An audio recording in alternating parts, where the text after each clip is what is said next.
एक गांव में राजू नाम का कुम्हार रहा करता था। वह बड़ा ही ईमानदार था, लेकिन उसे बुरे कामों की लत लग गई थी। साथ ही साथ वह खुद से हमेशा कहता, मैं मिट्टी से अलग चीजें बनाऊंगा और एक दिन बहुत सारा पैसा कमाऊंगा। राजू मिट्टी के बर्तन बनाता था। सभी गांव वाले उसकी कारीगरी की बहुत तारीफ करते थे और कहते, राजू के हाथ में तो जादू है। राजू बहुत खुश होता और मन ही मन सोचता, सभी गांव वालों को मेरा काम बहुत पसंद आता है, बस यूं ही मैं तरक्की करता रहूं। राजू कोई भी चीज बनाता, सभी गांव वाले उसे खरीदने लगते। एक दिन राजू ने बड़ी ही सुंदर सुराही बनाई। उस पर राजू ने बड़ी ही सुंदर चित्रकारी की हुई थी। तभी उसके पास से एक व्यापारी निकला। उसने वह सुराही देखी और राजू के पास जाकर बोला, अद्भुत, कितने सुंदर सुराही है। ये तुमने कैसे बनाई? तुम्हारे हाथों में तो सच में जादू है। धन्यवाद दोस्त, ये तो मेरा काम है। ये सुराही तुम मुझे दे दो। दोस्त ये लो, ये तुम ऐसे ही ले जाओ, मेरी ओर से तोहफा है। नहीं नहीं, इसमें तुम्हारी मेहनत है। व्यापारी ने राजू से सुराही ले ली और बदले में ढेर सारी सोने की मुद्राएं दे दी। व्यापारी वहां से चला गया। राजू खुश होकर कहने लगा, अरे वाह, इतने सारे सोने की मुद्राएं।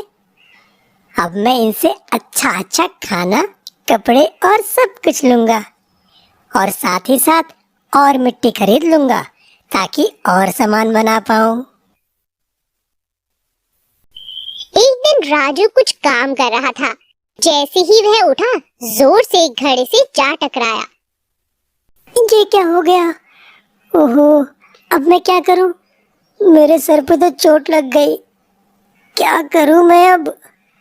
बहुत दर्द हो रहा है, बहुत दर्द हो रहा है। उसके सर पर गहरा घाव हो गया था।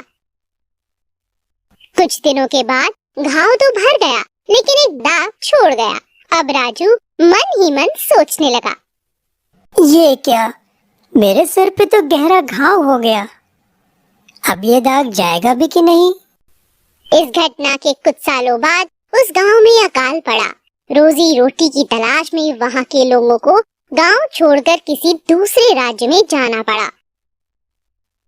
कुम्हार भी अन्य लोगों की तरह अपना गांव छोड़कर दूसरे राज्य की तरफ चल पड़ा। कहाँ जाऊं? हाँ, एक बार राजा के महल जाकर देखता हूँ। क्या पता मुझे वहाँ कोई काम मिल जाए। कुम्हार बड़ा भाग्यशाली था और उसे राजा के महल में नौकरी मिल गई। वह बहुत खुश हो गया। धन्यवाद भगवान जी, आज आपकी कृपा से मुझे राजमहल में नौकरी मिल गई। कुम्हार महल में भी अलग अलग तरह के बर्तन बनाता, उसमें चित्रकारी करता और राजमहल में भी सब उसकी अनोखी चित्रकारी देखकर हैरान रह जाते। राजू के हाथों में तो जादू है। बिल्कुल, राजू के हाथों में तो वाकई जादू है। एक दिन राजा महल में सैर कर रहा था। राजा कुम्हार के पास गया और कहने लगा, वाह, कितने सुंदर चित्रकारी करते हो तुम। तुम तो मिट्टी से बनी चीजों में भी जान डाल देते हो। धन्यवाद महाराज। राजा उस कुम्हार की कुछ ज्यादा ही इज्जत करता था। कुछ समय बाद कुम्हार के पद में भी तरक्की हुई और वह राजा के दरबार में एक सम्मानित दरबारी बन गया। अपने बड़े हुए ओहदे और बढ़ी हुई इज्जत से कुम्हार भी काफी खुश था। एक दिन पड़ोस के राज्य ने उस राज्य पर आक्रमण कर दिया। राजा ने कुम्हार से कहा, हमें लगता है हमारी सेना का नेतृत्व तुम जैसे वीर पुरुष को करनी चाहिए। जाओ और सेनापति का पद संभालो। अब इस राज्य को तुम्हारी सख्त जरूरत है। ऐसा सुनकर कुम्हार ने बताया, महाराज, मैं तो एक मामूली सा कुम्हार हूँ, मुझे लड़ना नहीं आता। तो तुम्हारे सर पे ये निशान कैसा? जैसे किसी लड़ाई के हो। महाराज, ये तो मिट्टी का घड़ा बनाने के बाद मैं उस पर गिर गया था, तो ये निशान पड़ गया। राजा को अपनी भूल पर शर्मिंदा होना पड़ा। किसी के पहनावे को देखकर उसके व्यक्तित्व का अंदाजा नहीं लगाया जा सकता।